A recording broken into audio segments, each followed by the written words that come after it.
His daughters are still waiting for his body to come home. It never will. Because the man who killed their father didn't just murder him. He took a chainsaw to what was left, burned the pieces, and dumped them into a river. Then he went home, cleaned up with bleach, and went to sleep. His name was Patrick Shelton, 47 years old, father, friend, a man his daughters called their hero. He left for a firewood run one night in May 2024, and somewhere between leaving and never coming back, a 70-year-old man with night vision goggles was already hunting him in the dark. Challis, Idaho is the kind of town where everyone knows your name, where people leave their doors unlocked, where a missing neighbor triggers a community-wide search within hours. Patrick's red Dodge Ram was found abandoned out on Big Hill, west of town. His dog was still inside the truck, waiting. His family searched the brush for days, getting cut, getting scratched, calling his name into the trees. What they didn't know yet was that there was nothing left to find. Here's where investigators hit their first red flag. A family member searching the area near Patrick's abandoned truck found a piece of mail on the road. It wasn't addressed to Patrick. It belonged to a 70-year-old local handyman named Alan Bruce, whose property sat just up the road. Red flag number 2. Patrick's phone last pinged at 12:12 in the morning on May 8th, at a location matching Bruce's property. By 9:16 a.m., the signal went permanently dark. Not dropped, not lost, destroyed. Red flag number 3. Locals had told police that Bruce had recently acquired a black AR-style rifle. None of this, on its own, proved anything. But when investigators put the pieces together, they drove straight to Alan Bruce's door. Deputies invited Bruce in for an interview. He came willingly. He sat down, he looked them in the eye, and he lied. He said he didn't know where Patrick was. He said he didn't own any guns. He said he hadn't seen Patrick in days. Meanwhile, back at his property, a search warrant was already being executed. What investigators found made seasoned detectives stop walking. Behind a white Ford pickup, bone fragments and shattered glass. Inside a burn barrel, the remnants of a truck window, and a bag of dog treats, the same kind Patrick's dog would have eaten. Along the side of Bruce's camping trailer, what one deputy described as small flecks of human flesh and what appeared to be red human hair. Then the cadaver dogs moved through the property.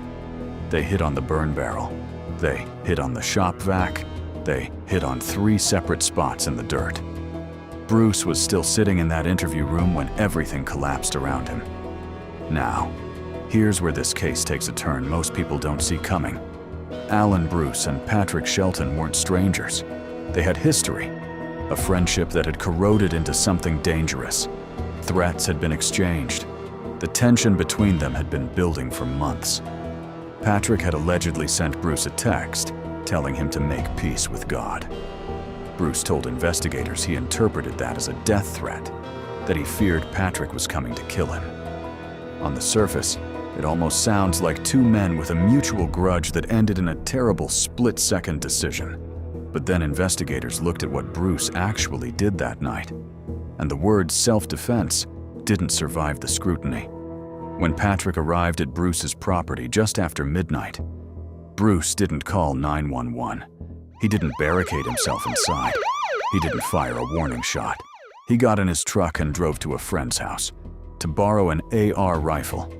He had that friend drop him off south of his own property, in total darkness. Then he strapped on night vision goggles and binoculars, and he crept back through the trees onto his own land. He watched Patrick for hours, moving silently, waiting. Eventually, Bruce approached Patrick, who was sitting alone in his truck. Bruce leveled the AR rifle directly at him and said, "Do you want some of this?" Patrick reached for his own handgun. Bruce pulled the trigger. But the horror of this story was only just beginning. What Alan Bruce did next is the part that Patrick's daughters will carry with them for the rest of their lives. He dismembered Patrick's body with a chainsaw. He burned the pieces in a barrel on his property.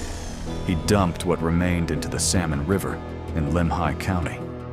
He scrubbed the truck and crime scene with bleach and a shop vac. He threw both guns out of his car window.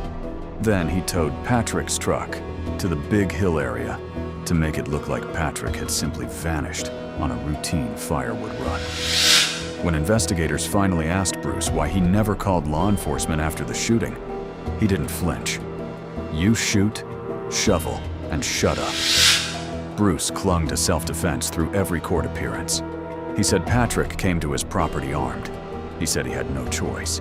He said he was afraid for his life. But prosecutors pointed to the timeline and let it speak for itself. A man afraid for his life does not borrow a weapon.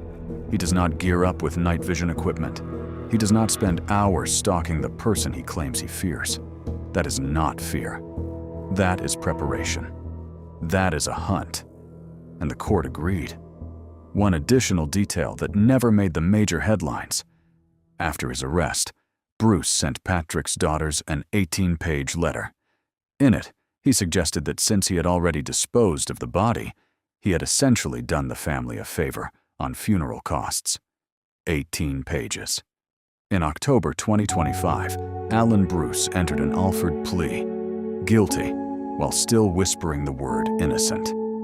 At sentencing in November, Patrick's daughters stood before the judge and the man who killed their father.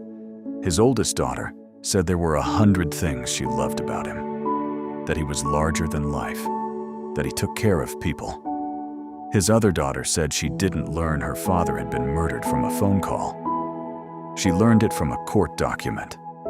District Judge Stephen Thompson sentenced Alan Douglas Bruce to 20 years in prison, 10 years fixed, no possibility of parole. He was 70 years old when he was sentenced. Patrick Shelton's remains were never fully recovered from the Salmon River. His daughters searched those hills with their own hands. They are still waiting to bring him home.